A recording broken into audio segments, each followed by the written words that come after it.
Informasi lainnya, saudara, aksi demo dan menerobos kawasan tambang emas PT MSM di Desa Pinasungkulan, Kota Bitung dilakukan seorang warga dan keluarganya pada Kamis siang kemarin. Aksi ini adalah bagian dari rasa kecewa dan keputusasaan warga atas tanahnya yang diduga dirampas pihak perusahaan tambang yang saat ini telah dalam tahap eksploitasi.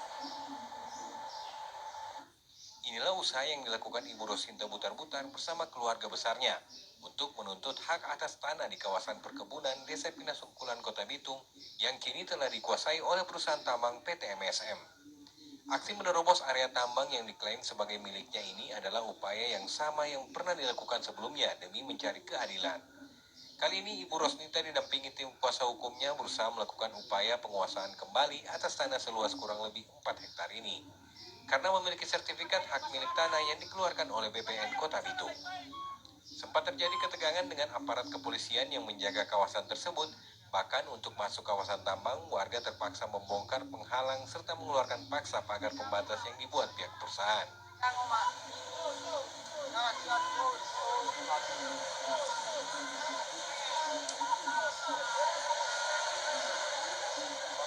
Perwakilan keluarga dan kuasa hukum akhirnya bisa masuk ke lahan kebun yang menjadi sengketa dan dapat melihat langsung aktivitas perusahaan yang sedang berlangsung.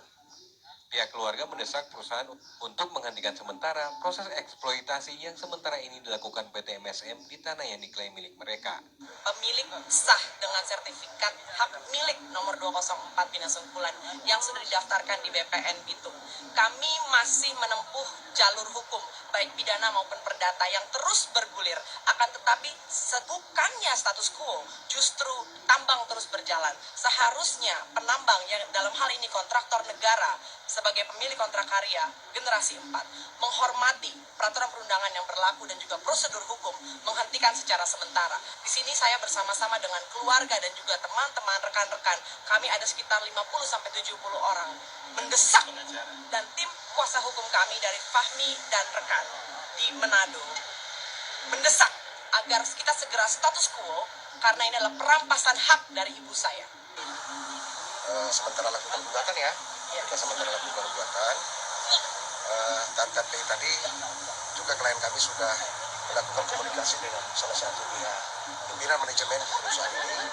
Mereka membuka komunikasi untuk besok hari ya, pada jam 1 siang ya, akan ada pertemuan untuk berkomunikasi tentang kepentingan ini. Sehingga harapan kami bahwa pihak perusahaan, intinya bahwa marilah kita duduk satu meja, bagaimana kita saling serius untuk mendapatkan persoalan yang ada terjadi. Sementara Kepala Keamanan PT MSM yang berjaga di lokasi menyesalkan tindakan yang dilakukan pihak keluarga Rosinta Butar-Butar yang berusaha melakukan upaya penyerobotan ke lokasi tambang yang diklaim juga sudah menjadi milik PT MSM. Tidak mungkin kita melakukan kegiatan pekerjaan. Tidak mungkin kita melakukan kegiatan pekerjaan itu di lokasi orang. Jangan itu, panjangnya masih berapa sampai batas yang memang dibebaskan oleh perusahaan, masih jauh. Jadi kalau kita mau melakukan kegiatan pekerjaan di tanah orang, itu jelas melanggar PSB. Akan dikategorikan kita melakukan penyerobotan tanah. Setelah melakukan negosiasi yang cukup alot, akhirnya pihak manajemen PT MSM dan keluarga Rosinta Butar-Butar sepakat untuk melakukan pertemuan secara damai di keesokan harinya, guna membahas kembali penyelesaian masalah dugaan penyerobotan tanah di kawasan tersebut. Doni Arai, Jimmy Dapar, Kompas TV Bitung, Sulawesi Utara.